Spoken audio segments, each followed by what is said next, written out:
Right, everyone. Thank you for joining us today on the Next Big Thing podcast, making good on our commitment for a lot of episodes with interesting people, guests, topics. Mobeen and I are back for another episode, and we have the pleasure of being able to bring to our sort of virtual stage here Ross Young. Ross is a CISO in residence at a firm, Teammate. WisdomTree has been working in full disclosure with Teammate for some time, going back to late 2020 when we collaborated and ultimately built an index that led to a cybersecurity strategy together. So, as you can probably guess, a central theme, a central point of our discussion today will be cybersecurity, and it's a great time to be talking about that because to give context to when we're having this conversation, it was just last week that it was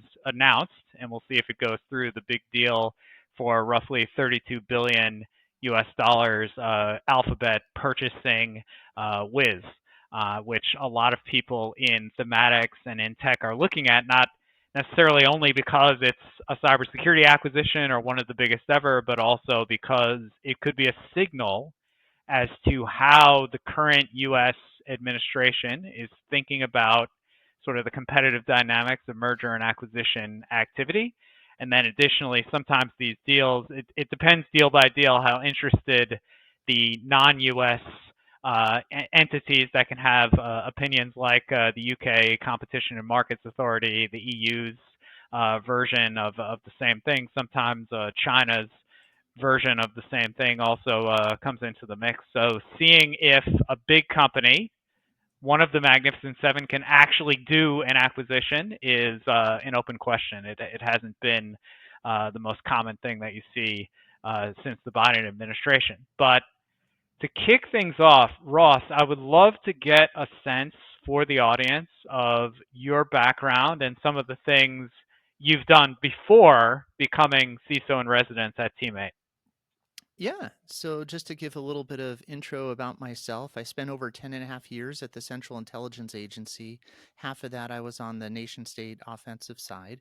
After that, I also spent 2 years doing cloud security at Capital One. I was the CISO of Caterpillar Financial for 4 years. So imagine, dealing with GRC regulations from 200 overseas countries. And then the past year, I've been the CISO in residence at Teammate, which is an Israeli venture capital firm. So that's a quick bit in a nutshell. Really, my expertise is offensive cybersecurity and a lot of product and application security. So how do we build things that people can't hack into? And Ross, Teammate is set up in a very interesting way, and one of the things that I know I have been interested in since 2020 when I had the good fortune of meeting Teammate was the connection. Sometimes it's referenced as one of the reasons why it's the number 8 and not a different number. The connection to Israeli Unit 8200. I know you mentioned the CIA on the U.S. side, but Unit 8200 in Israel is quite important on the Israel side of things, and it leads to an interesting talent pool of potential entrepreneurs, and it was widely publicized as part of the Wiz deal that some of the key employees, founder, CEO, etc., were involved and had been part of Unit 8200. So I'd love to hear a bit about Teammate's model as well as the connection to Unit 8200. Yeah, so let me just talk a little bit about Teammate, an Israeli startup, because maybe not all of our listeners know this.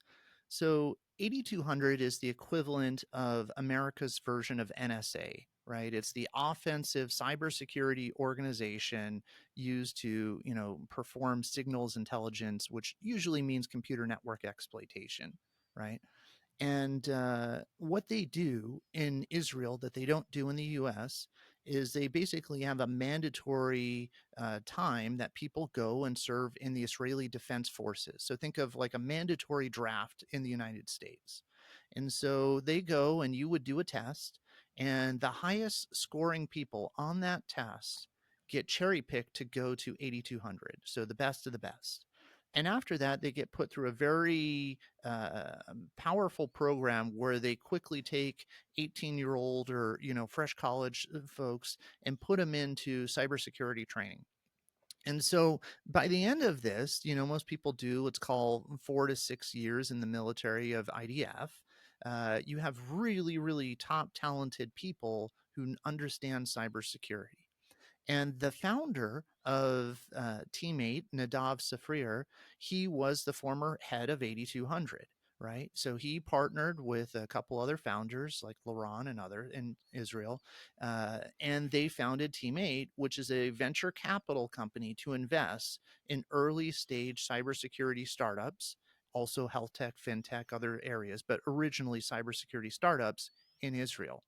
And what we found is there were these people who, had headed, let's just say maybe the red team or identity access management or other really important areas, who had amazing skills. After that, they work a few years in the commercial side. Maybe they're working at Checkpoint, maybe they're working at Microsoft or Google in Israel, and then they want to found a company.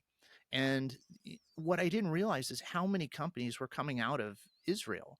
And if you were to look in 2024 and you say all the major big acquisitions, I believe there were about 18 of those in 2024. We're talking $100 million acquisitions, and 14 of the 18 had some Israeli ties or nexus because of the founders or the company was started from Israel.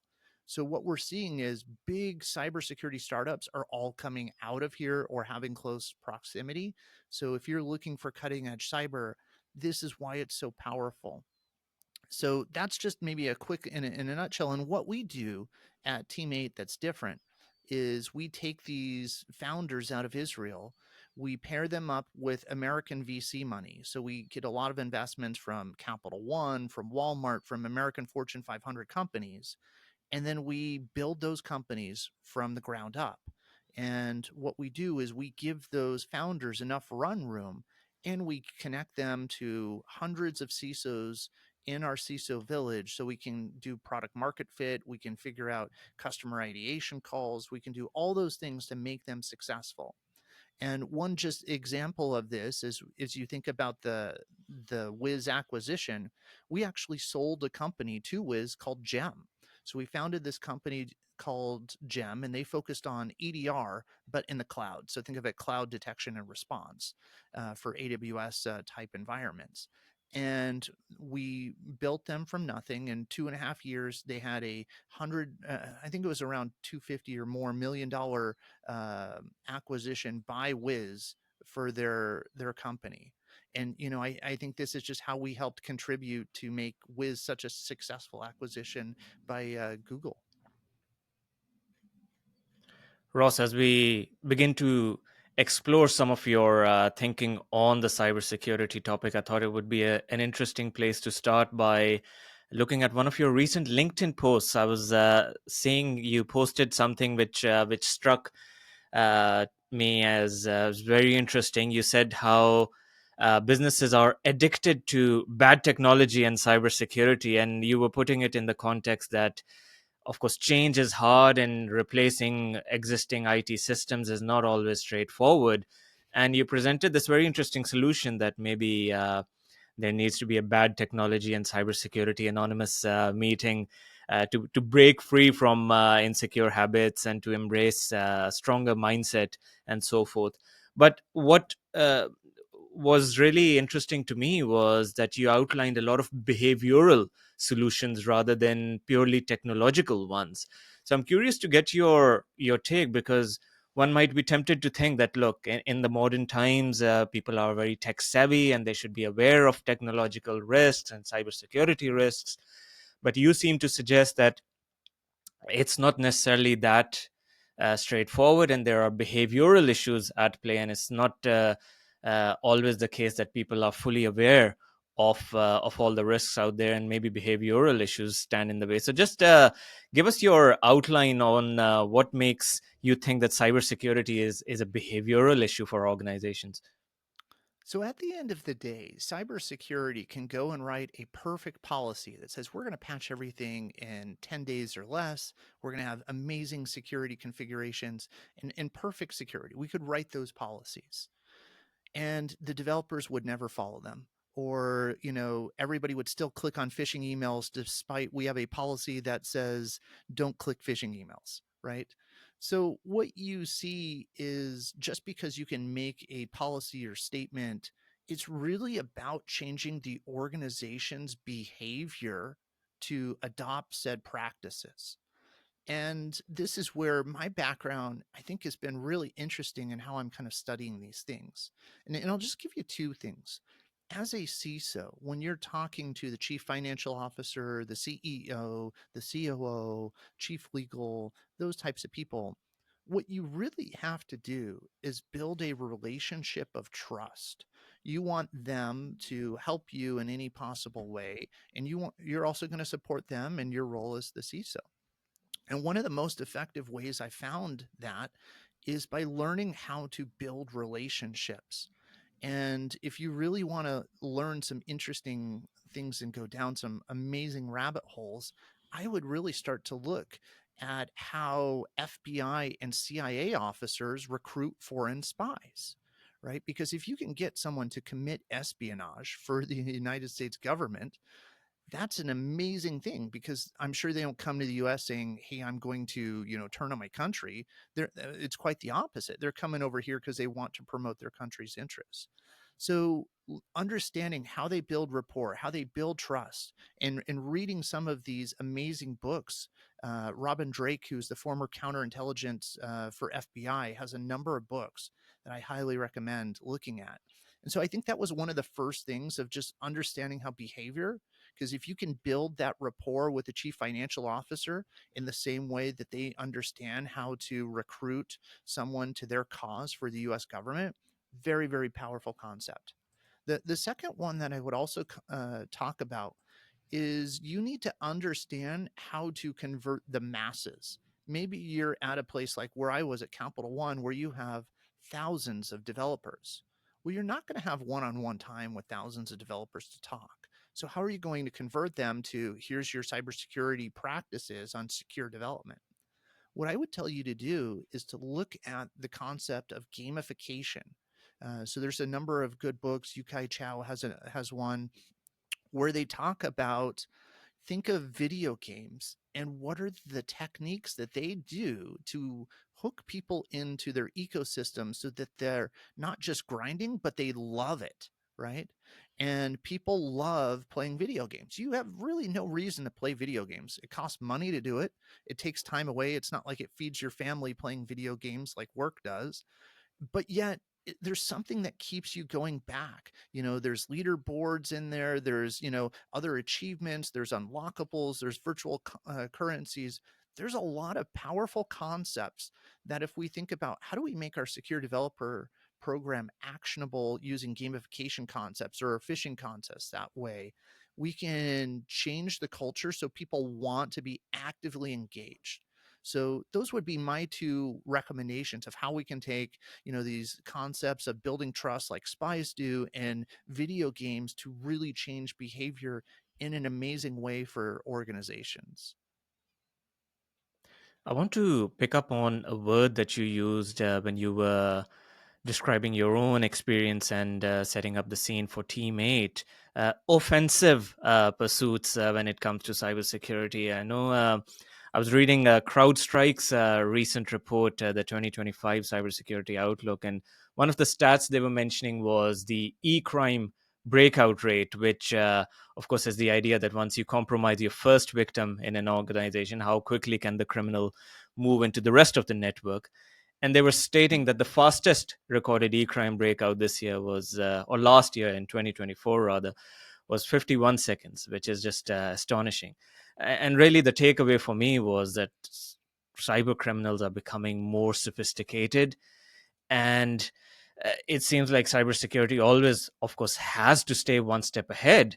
But does that make it a defensive pursuit? Is cybersecurity always trying to play catch up with what new tricks the criminals might have up their sleeves? Or can cybersecurity actually be more proactive and predict what might happen next, and therefore be a more proactive pursuit? So how do you draw that distinction between defensive and offensive in this space? So I like to think about the NIST cybersecurity framework. And in there, it has different functions, right? There's the governance, identify, protect, detect, respond, and recover functions that it outlines. And what I would say is there are definitely tools that are in the detect space. You can just think of a SIM. We're going to take logs, someone's going to alert that, hey, this log looks malicious, and we're going to take action. But there are also protective tools that we have, things like firewalls, right? A web application firewall can be used to stop, OWASP top 10, SQL injection, cross-site scripting type of attacks. There's also other paradigms that we're seeing shift as well. So one example is deception technology. If you think about SIMs, usually you have, thousands of logs, and a lot of them may be false positives. Hey, CrowdStrike had an alert. Well, do you think CrowdStrike is 100% perfect? Probably not, right? And so your incident responders are going to go down a route where they're chasing basically a false positive and spending their time. And so, if you think about deception technology, we put false flags and files and credentials that don't actually exist. And if anybody ever uses them, it's an immediate alert that says something is weird here. A bad guy is, accessing this file called secrets. And we know that there's no legitimate reason for anybody to access this. We need to immediately investigate or disable the account. And so that shifts the attack from the attackers only have to find a way to get in to the attackers have to have perfect tactics to figure out only the right files to steal, and now they have to be 100% perfect instead of just the defenders. So I think you have to look at what tools give you that protection and what are the ways where you can shift to more of an active countermeasures to help secure your organization versus changing uh, or I mean, just responding to thousands of alerts that we know humans probably can't do fast enough, right? If it's 50 seconds, I mean, I've taken a bathroom break longer than that.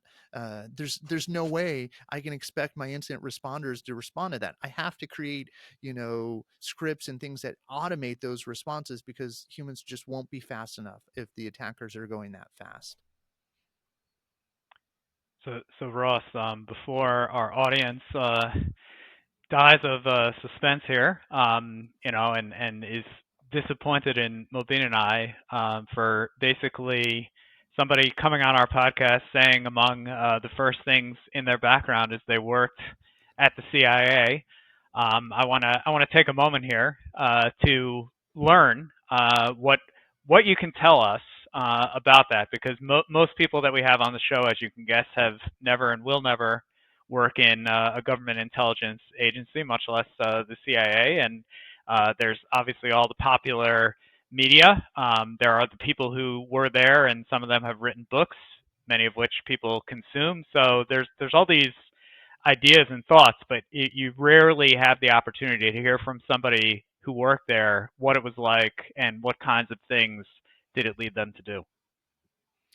So the Central Intelligence Agency, if you go on the agency's website, you would find they really focus on three things. There's the classified intelligence that we're trying to collect, usually through human sources methods, but we also have cyber organizations and technical collections. That's why you see things like the Directorate of Science and Technology and the Directorate of Digital Innovation, which is where offensive cyber has occurred. Um, the other thing that we also do is counterintelligence, right? So understanding how Russian, Chinese, Iranian, North Korean actors are going to come after United States. And then lastly, there is the covert action space, which you often hear talked about in the news. And you just think of things that have been publicly released of how we may have, tried to influence elections in Cuba in the 60s, or, respond to different foreign world events. And usually it means we're going to misattribute the US's hands. We're trying to accomplish a presidential order to do something without anybody knowing the US government did said thing. Uh, what I would say is it's an amazing place to go to learn offensive cybersecurity in a way you're not going to learn from red team and pen testing. And if you just think about it, we take people and we put them through amazing training, and we have cutting edge technologies that you're really not going to see for years in the commercial sector. And if you don't believe me, maybe just take a hindsight look analysis at what the WikiLeaks have shown on NSA and CIA in some of their uh, things that have been released, the Vault 7 findings, if you will. And you will see capabilities that you weren't going to find in Metasploit. You weren't going to find in, Exploit DB and popular places. So I think it's a place where if you truly want to support your country and be involved in cutting edge cyber and tech, it's a place where you can go and get a lot of great internal training that you're not going to get anywhere else. And people frequently, and again, this is portrayed in all sorts of popular things, books, movies, shows, etc. And you even did just mention the NSA. What is the for a layperson who's thinking the NSA is the organization that can just breach any system? And I honestly don't even know if that's true, but sometimes that's how it's portrayed. What is sort of the interplay between NSA and CIA? Are they frequently working together? You made it seem like they are in fact working together. You imagine they're on the same team, but they're obviously also two distinct bodies within the U.S. government apparatus.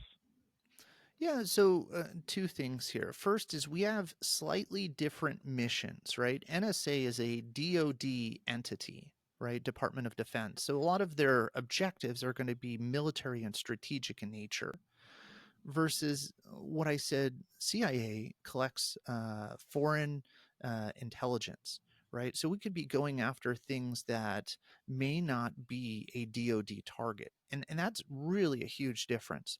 The other thing is military organizations work under military authorities, which usually are more limited to war zone locations, right? So doing things in the street in Europe is probably not okay for most places like that. They're going to have to operate out of embassies or out of war zone theaters. And so I think that's another thing that really gives CIA some unique capabilities that you don't think about, because you can just operate out of more locations and go after more targets to pursue national intelligence priority targets. Ross, you mentioned and you used the word cutting edge technology. It was interesting. In the context of cybersecurity, I think a lot of people interact with the topic when they see something in the news. Some sort of a breach or an attack has happened, and maybe if they're using that particular company, whether it's their bank or a telecom provider, maybe they panic for a bit. They worry if their data has been compromised and so forth. But ideally, you don't want to see cybersecurity in the news, because if everything is working, it doesn't make the news. But of course, to keep cybersecurity out of the news, you do need very solid technology, and like you said, you have to be in the cutting edge. What it would be interesting to get your take on what constitutes cutting edge technology in this space. What are the big trends that you're seeing? Where are the most interesting innovations happening in this space that you are particularly excited about? So, cybersecurity is one of these things that people have very weird misbeliefs. And when I was at CIA, we always wondered, like, did our boss just go home and watch NCIS and think everything on that show is real? And we're like, oh my gosh, what are they going to ask us today? And it's this weird thing because there's a lot of things that they would expect you to do which are totally crazy. And then there's a lot of weird things that you could do that looked like magic. And they're like, how did you do this? And you would just have these incredible things. And I think we can also see the same thing happening in commercial, venture capital and startups today. And I'll just give you the example of software coding, right? Years ago, I would have had to have written a file, and I would have maybe logged into a server and said, run said file. And then in the early 2000s, we saw the focus of DevOps, which is, tools like Puppet and Chef. And now I could say, run this file on 200 servers.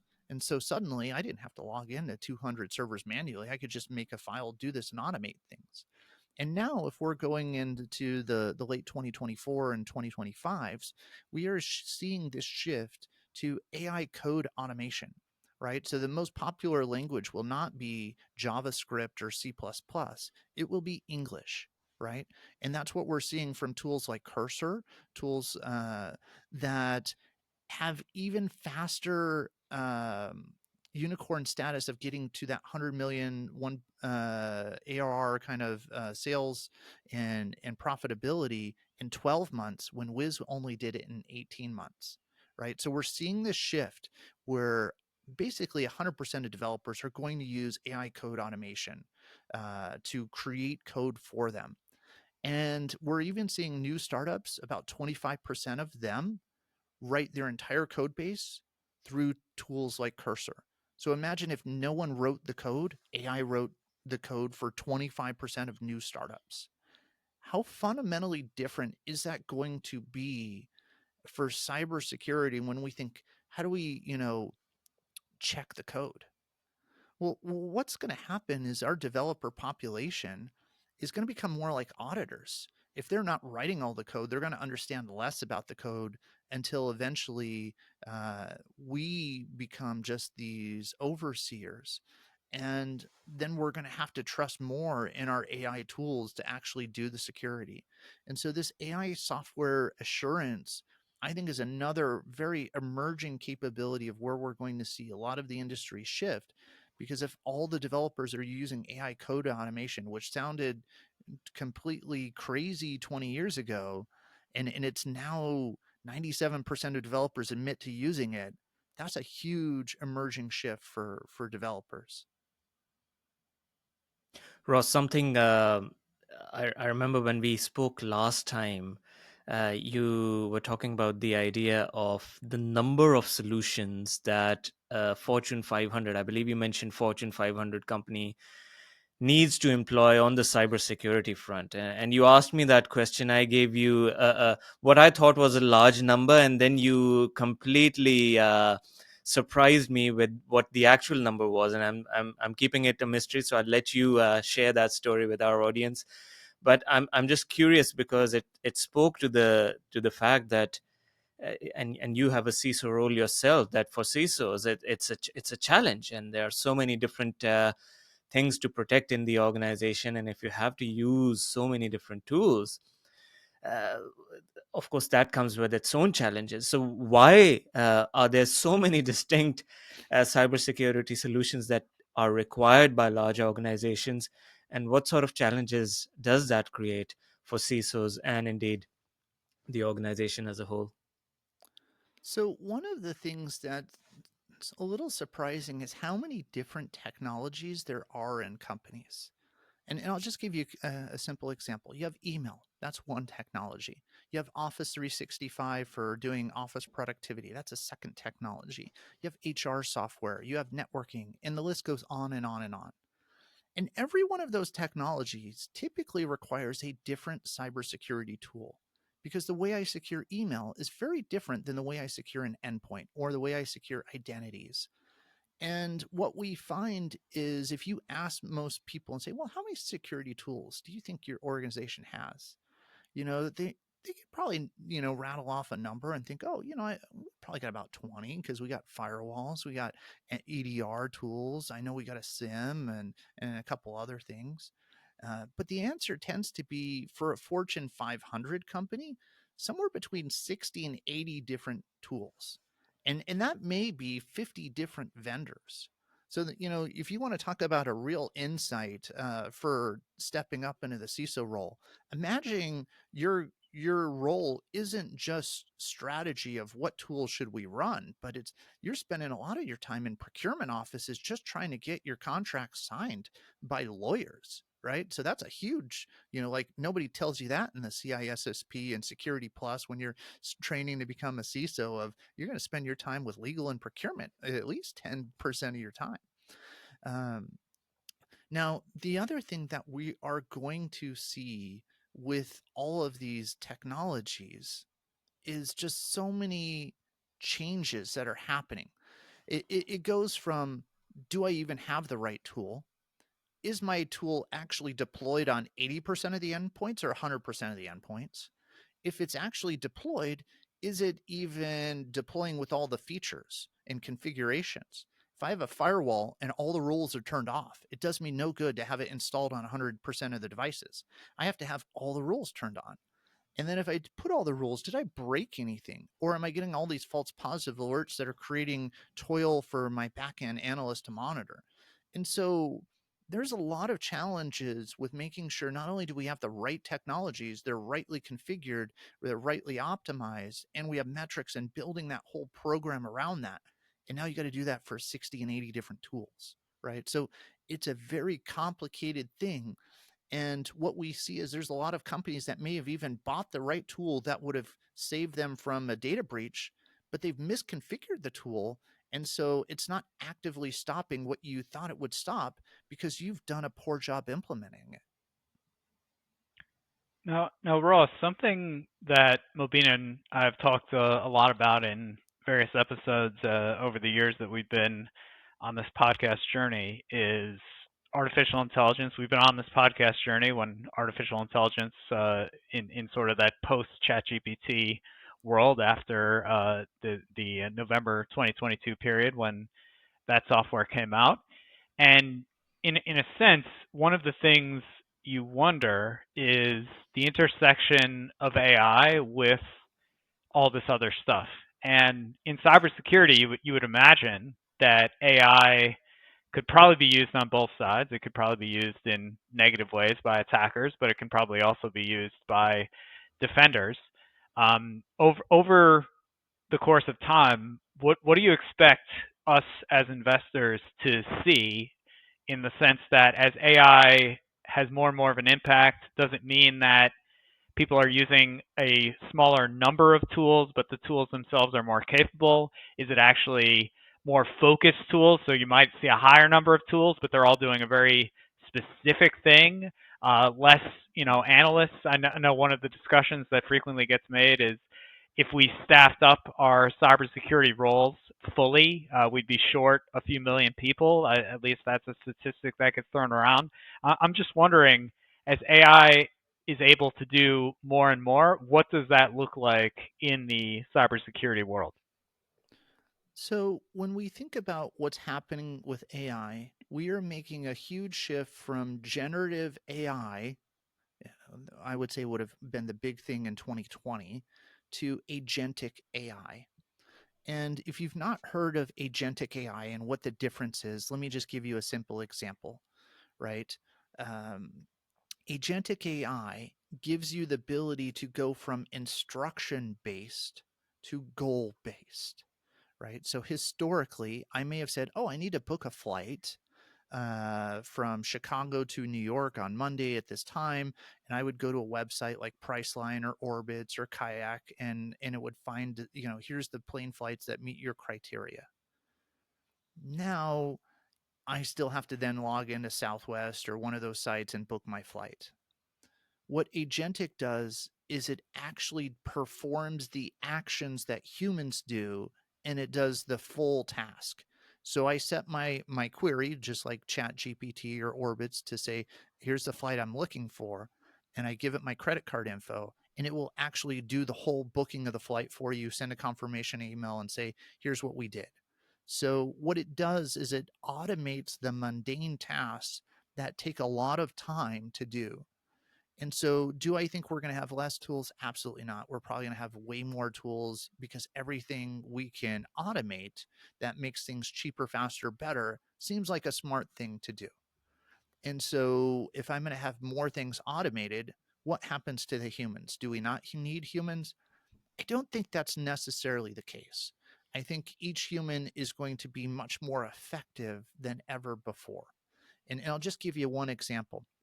We have a company at Teammate called Clover, and what they are doing is they are automating what security architects do.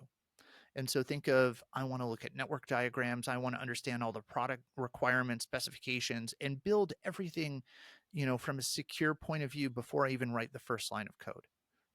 And they have found ways to automate those security architecture functions.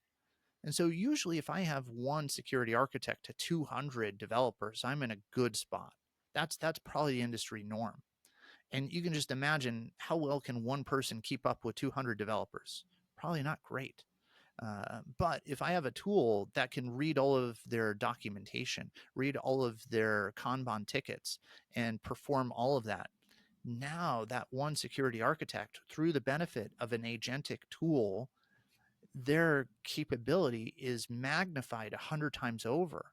And so that skill, I think, is going to be key. And it's not just on this case, it can be done on so many different things. If you look at what the leaders are saying, in the next 1 to 2 years, probably 80% of the tasks that we do, if we can document a process, if we can standardize it, if we can optimize it, if we can digitize it, we can create an agentic AI capability that will perform that same human action at a scale that is going to be much more effective, because it runs 24/7. It doesn't take time off on the weekends to be with their families. And we get a lot of great capabilities that are going to help our humans be more effective in their roles than ever before. And when Mobeen and I look at some of the companies out there, and you see they're all different in their own ways. Like I know last year Palo Alto Networks got a huge amount of attention in the stock market on the day they announced that they were going to do a platform approach to their pricing. The stock market initially didn't like that response, but the shares since recovered, at least from that particular issue and sort of disagreement there. But you see each company out there, as Mobeen and I, we could look at 25 companies in the space. They're all saying some version of course we're using AI. It's helping us do this. It's helping us do that. But what you described was fascinating, because what you're describing when you're thinking of this agentic step, it's a bit of a different sort of a level than what we most often get when people say, yeah, there's AI and machine learning embedded in this tool. It's usually not yet agentic AI. It's usually something on the generative side, or maybe content recommendation or grouping or pattern recognition, these kinds of things. So do you think it's a story of new companies like Clover are going to carry the day, or do you think it's the big established players in the space are able to develop these capabilities, and cybersecurity vendors that, for instance, a company like Wisdom Tree might already be using, 1 quarter comes by and suddenly they're saying, "Oh, did you know we have this new thing that if you, pay us an incremental amount, you can now get access to our agentic AI protective whatever for email or cloud endpoints or whatever the case may be." Do you think it's a incumbent company story, or do you think it's going to be these new companies like Clover that are necessary to get us over the hump? I think it's both, and I think it depends on timing. And I'll just give you the example. A large company can never cover all of the use cases and stories required by every customer, right? So if I'm a customer and I run this weird instance of this one server with this one SaaS, that's uncommon for my industry. It's probably not in Palo's best interest to solve my unique problem. But what happens is someone will solve that problem, especially if I can give dollars to that budget to solving that problem. And then they may find out that, maybe it wasn't an uncommon problem. Ross is just, 5 years ahead of the industry and an early adopter of a new technology, right? And if that technology grows and grows, suddenly this small fledgling startup gets more and more traction across more and more companies. And now they're making, $100 million. And if they make $100 million, they become actually a very attractive target for a merger and acquisition to broaden the platform play, right? You can't just only have the same features that you had 20 years or 3 years ago as a platform, because you have competitors who are adding more features to their platforms every year. And so what we see is these big platform players like to acquire startups that have, these new capabilities to broaden their platforms. And Paolo is a great example of this, right? They keep adding more and more capabilities, right? They have bought Team8 capabilities too, to enhance their platform play, on things like browser isolation software like Talon that we sold. And so these are the things that make them stronger. But I would say most of the innovation happens in small companies because it's easier to invent new technologies, get new releases and adoption when there's 10 people at a company, versus my ability to say, hey, Paolo, I know we make all of our money over here. We're going to spend, 30% of our money on this new idea, which isn't proven. You'd just be laughed out of the room, right? And so what you have to understand is they will make small investments to improve their platform. But usually what happens is the larger investments are just to acquire the platform that already has the customer base, that already has the repeat purchases and the annual recurring revenue, and adding that to their portfolio to diversify and strengthen their platform play. So, Ross, Chris and I, we speak to investors all the time, and investors are always looking to draw those connections between topics. If something is generating hype, they want to see what might it also affect, which might be underappreciated. And of course, that's where Chris brought up the intersection between AI and cybersecurity. But another intersection that increasingly people are thinking about is quantum computing and lots of other fields, cybersecurity included. Of course, if we get to a stage where there is a commercial quantum computer, I imagine it can break through the most sophisticated encryption very easily. And I know some cybersecurity firms have already started talking about it. I think Cloudflare recently announced that their post quantum cryptography, I think was the term that they used. They're looking to implement that across their various cloud solutions. But say we do enter a quantum era, whenever that happens, what does cybersecurity even mean in a quantum age? And what can cybersecurity firms do today, or what are they doing to prepare themselves for what's on the horizon? So I don't think quantum is as scary as some of the other risks that we're going to see in cyber, like securing AI code that's only created by AI.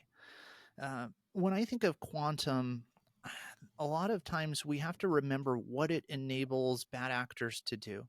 In a world where quantum computers become the norm, asymmetric cryptography, which is primarily what we use for anything on the internet, is going to have to be post quantum proof, right? Otherwise, the bad actors would be able to decrypt your asymmetric cryptography, which requires two keys, because it's just really well optimized for breaking asymmetric cryptography.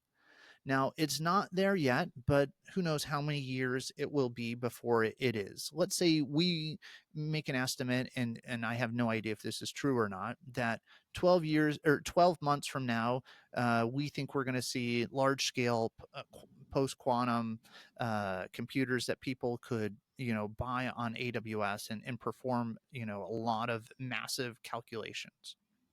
Well, what is it I would want to do from a cyber point of view? I would want to update anything that is an asymmetric cryptography standard to be post quantum proof. And there are standards that do that. So, what this usually means for organizations is their TLS certificates need to use the right ciphers. And we've done these major upgrades before. We've gone from TLS 1.1 to 1.2 and now 1.3. It's just changing the cipher. And you also want to do that on your Windows systems. Windows actually has post quantum encryption. It's just no one has actually spent the time to go talk to all their development teams and all their application teams to say, hey, we got to update our ciphers to use the latest version, which actually is post quantum proof. And you know what? That is a big ordeal. We're talking 12 to 36 months for most organizations to make that shift. It's a major thing to, take those changes and apply those in an organization. And usually two things happen. One, a major incident has to happen first in order to get people the gumption to say, let's go do it now. Because you're taking developer time that can be used for other features that help the business. Or you just have to have a security dedicated organization to say, yeah, we're going to do it now. And especially if you are a place where you're a high target for nation state actors, think the telecom industry, you have to understand, you know, every time we hear about Chinese actors getting into telecoms to read our SMS text messages, that's really bad for all of us. I really want them going to post quantum very, very fast, right? So places like that, and government contractors where, hey, if you have national secrets, that's probably a really important thing to making sure those things don't get decrypted, right? Those would be the places I would really look for quick adoption. Although, in my opinion, those places tend to be laggards in cybersecurity and modern tech. But hopefully, we can get some more improvements there.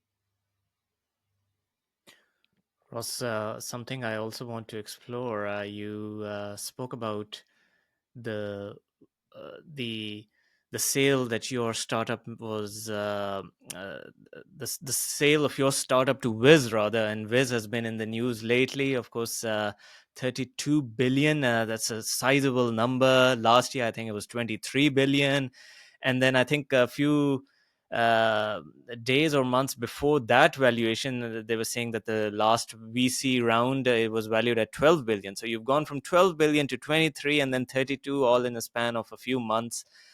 And here is a firm that's doing very, very important work, cloud cybersecurity, but maybe these are niche skills in a specific area. I mean, correct me if my understanding is wrong there, but what I'm interested to hear is, how does a firm that develops certain cybersecurity skills achieve so much value so quickly?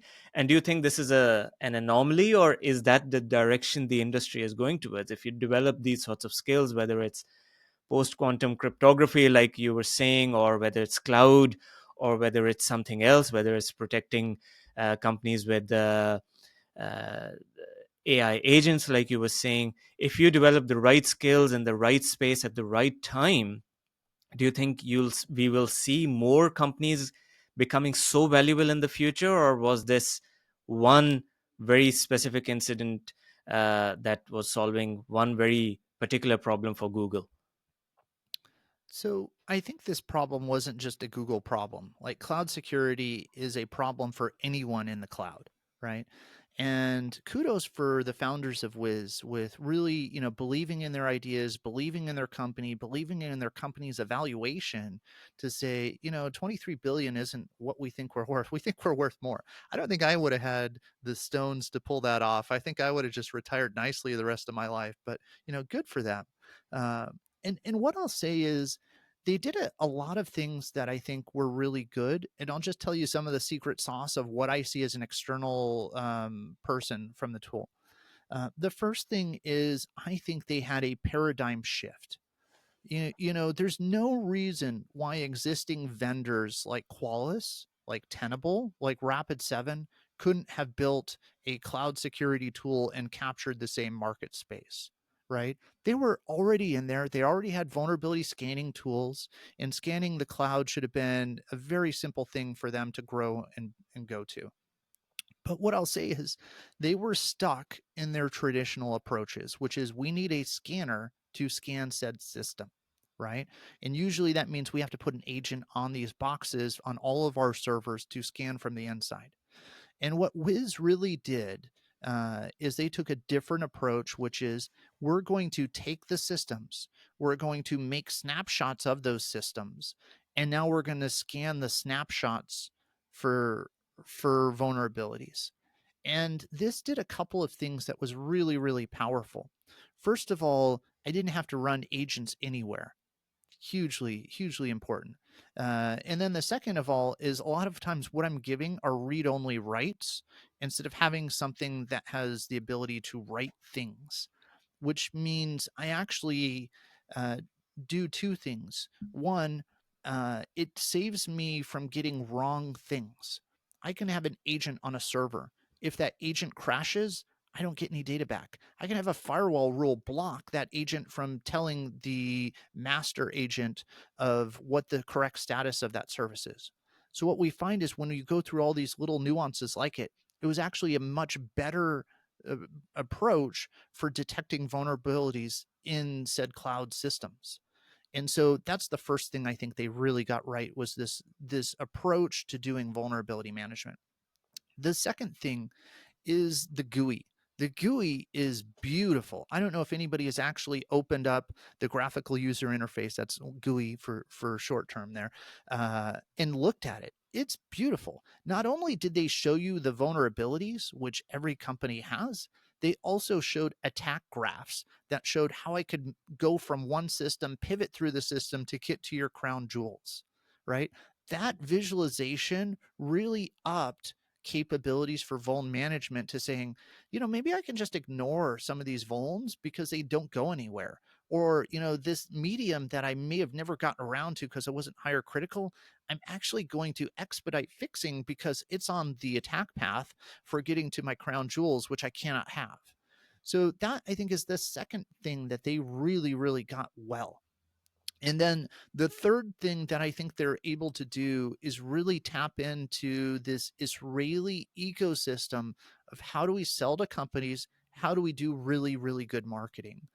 And I think this is something that Israeli companies usually have a little bit better than American companies.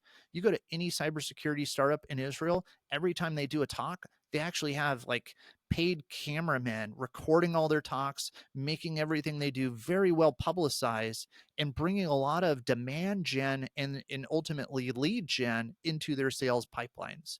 So those three things I think are what they've done really, really well that gave them those amazing evaluations. Now, is 32 million or 32 billion the right evaluation? I have no idea. Talk to some financial analyst at Google's team who put that number in.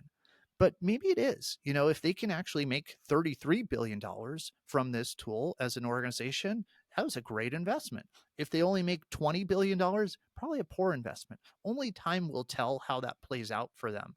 But I certainly see there are going to be another sets of companies into the space that make a lot of money. We just mentioned Cursor AI earlier, which has grown faster than Wiz on this AI code piece, and I think we're going to see a lot more companies into this space. Now, Ross, as we get towards the tail end of our discussion today, which has been fantastic, we've covered a lot. It feels like we could go another 3 hours. I know one of the most interesting elements of Teammate, besides sort of the Unit 8200, which we've already addressed, is the fact that you create sort of this network, this ecosystem of different CISOs that come together at various points in the year. And I've looked at various published surveys. And one example of something Mobeen and I are always trying to bring to the client attention is, yep, look, the CISOs in general are expecting to spend more money year over year because that then plays into the investment thesis. And a company like Wiz, I mean, we wish there were companies like Wiz in our portfolio because I believe they were doubling revenues, not on a year by year basis, but almost on a month to month or a couple month to couple month basis, which accounts, in my opinion, for some of that valuation. So some of these companies, the growth is unbelievable, but that's telling us that CISOs are spending a lot to contribute to that growth. And so, what's the feel that you have when CISOs are communicating with you in terms of their appetite? Because it feels like, in general, companies these days are spending more money on AI in various ways, and then they have to spend more money on cybersecurity because there's a lot of liability if you don't. I don't know if they're spending on anything further, but I'd love to hear if that's even correct and that lines up with what you're hearing when you're speaking to CISOs. So anytime we add a new technology, we have to add new security tools around that to keep it safe. You just think of mobile, right? Before we had mobile phones, we didn't need mobile security, but clearly we need mobile security, right? Email. We didn't need email security until we added email. And AI. If you add a lot of AI capabilities, you're going to have to add AI security capabilities to say, is this thing hallucinating data? Is this thing, allowing us to upload sensitive IP to chat GPT? And maybe it's just a data loss prevention problem. But usually we have to add another technology from a security perspective for every new technology added to enhance revenue for the company. Um, the question is, it's not always as easy as you think, because anytime you add a new technology, what I find is it tends to be at least a 750K requirement on the cyber team. Because what happens is I usually have to have two people to, let's say, man said tool, right? Someone who knows the tool and someone who's that person's backup, because everybody changes jobs. And if one person loses or leaves the company, I don't want to lose all organizational knowledge about said tool. I need a backup. So I got two developers. Let's call them 200K each. Now we're at 400, 500K. Then I got to buy the tool, and I got to pay the hosting infrastructure costs to run said tool if it's not a SaaS tool. So about 750K per tool tends to be what you usually see for a large Fortune 500 company, because of what they're going to charge us in licensing and other costs. It can be much smaller if you're a small business, but just assume that's a good thing to understand. Now, how much can I actually go and grow said number of capabilities? Ultimately, that comes back to, what is my total budget going to be for the cyber organization? And that tends not to increase too much, right? We're usually talking 3 to 5% increases per year, which gives you just a little bit above inflation to go. I think the real thing to maybe consider is, what are the technologies we've bought before that we don't need as much, that I can steal some of my existing budget to repurpose for new tools, right? And I'll just give you maybe an example. Maybe I don't really care about network security anymore, because I have really good application security and identity security. And so that network layer goes away, and I can save money on those investments to put it on AI security, because I have nothing right now that's, looks at my agents for agentic AI to say, are those secure in a good fashion? So some of that will always happen. And then some of it will be new requirements from governance and regulations also require additional spending. If Europe says, here's an AI law that I have to meet, I'm going to go over to my chief financial officer and say, you expect me to do all these things. The government just said I have to do a new thing. I need new money, or pick one of these things I have to cut. And most of them are going to say, well, I don't want you to cut any of those things. Here's new money, right? And then we're going to justify it with, is this going to give new revenue to the company, and I get some operational spend to make sure that's secure. So hopefully that's a way of saying, I think it will go, and I think it's always tied to revenues of a company. And I think the smart CISOs will actually look to say, how do I use some of my existing budgets in more novel ways than I've previously done? That's what we hear a lot, Mobeen and I, at Wisdom Tree, when we're thinking about data and new capabilities, new tools. Not, yeah, spend whatever you want, but rather, how do we do budget neutral types of activities? So we're familiar as well on that front.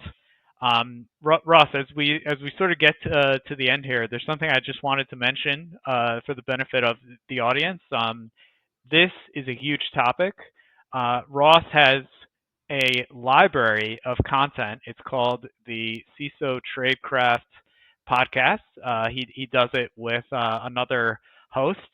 And there's a website that he actually showed me where if you're interested in a particular topic within cybersecurity that we may have brushed the surface of today or we may not have hit at all, you can actually go to the CISO Tradecraft podcast, possibly get more information. I know some of my recent favorite episodes as I listen when the topic hits my key areas of interest. There was an episode on agentic AI. There was an episode on Microsoft from a quantum perspective, the Majorana particle. But Ross, as we close down our discussion today, anything you would like to tell our audience about the CISO Tradecraft podcast? I know you've been at it for quite some time over there.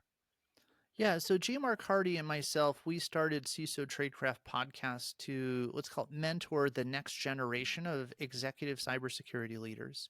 And we've been doing it as a weekly podcast for about 4.5 years.